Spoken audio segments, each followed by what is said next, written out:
Hey everyone. I'm sure some of you will remember me from my very first video that I did about Melanie, and that was in December 2021. So in November of that year, I was asked by Angela from the Shedding Light podcast to look into the disappearance of Melanie. And so I did what I always do. I just went on missingkids.ca and just looked up quickly her picture and where she disappeared from. And after that, I just started meditating. And in that very first video that I did, I said so it all started with her showing me a birthday cake. And so I wrote Angela and I said, she's showing me a birthday cake and I don't know why. And so that afternoon, I meditated again and she showed me candles. And so I wrote Angela again and I said, okay, was it somebody's birthday? Because it's clearly pointing to a birthday. And so Angela wrote me back and she says, yeah, it was her grandmother's birthday the day she disappeared. And so I'm like, okay, definitely on the right track. And I think it was the day after I meditated again and she showed me a ski hill. And that's probably what most of you will remember, that I had said she showed me the ski hill. And she showed me the ski hill the way as where she is, she's looking straight at the ski hill. And so I looked at the ski hills in the area, but this was winter and the picture showed, well, the one in Quebec that came up at that point. And I don't know why Larder Lake wasn't really on my radar at that point. But yeah, nothing ever came out of it at that point. But so in 2023, in August, I went for the first time to Temiskaming Shores, and we met up with a friend and her brother, and they drove us through the area. And our first stop was actually Larder Lake. And I still remember standing on top where the clubhouse is and looking down. And I was like, oh my goodness, she's here. I just knew it. I knew it the moment I saw it. And I also knew it because I had drawn this out of a meditation way before that. And before I even started working with Melanie, I had drawn this picture of a small body of water and the road going by, and also I marked a spot on that picture.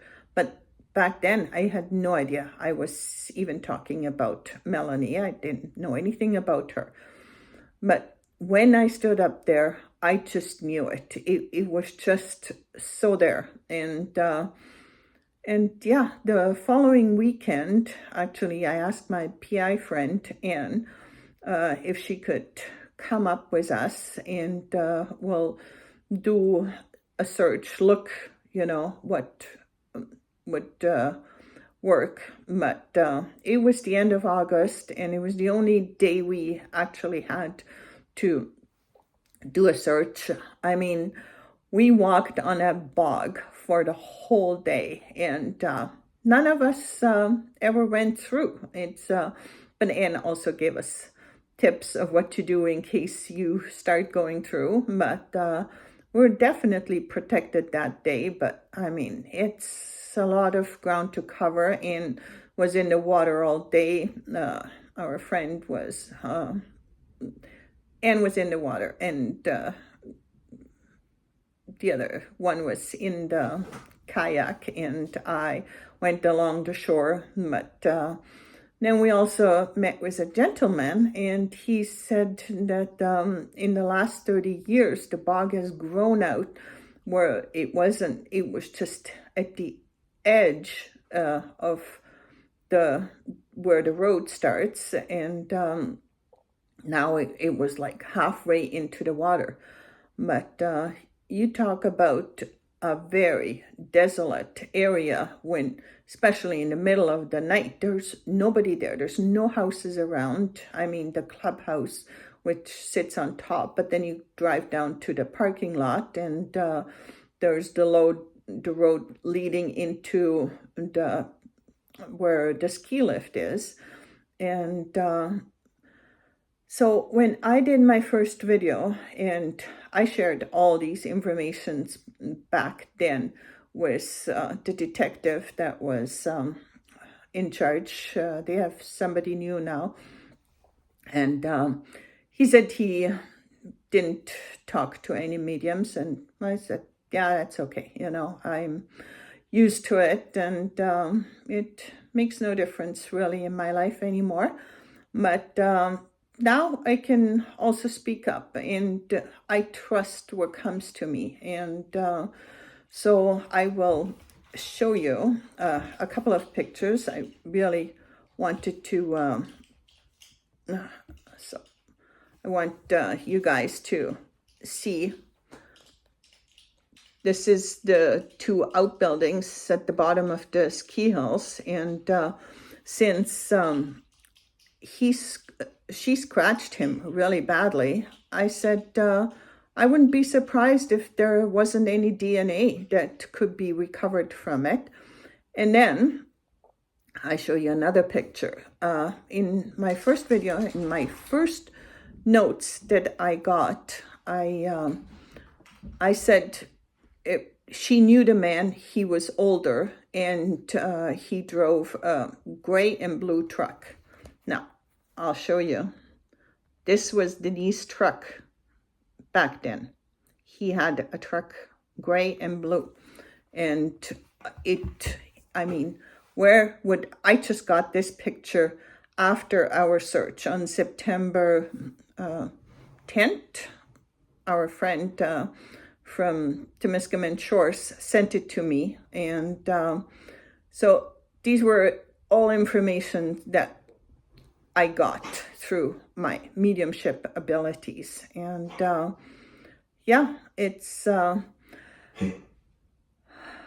don't know how we can do it without the police, but I'm always hoping that the community will come together, and we can figure out a way of finding her, since the police doesn't want to get involved. And we have spoken with Celine, and asked that the dogs go there because they would definitely smell it. But she has refused so far, says it's too far, and that's just sad. But hopefully we can work together. You can all send me an email or post on here, send me a message on Facebook, and we'll go from there. I'm gladly willing to come back up to Temiskaming Shores and Larder Lake when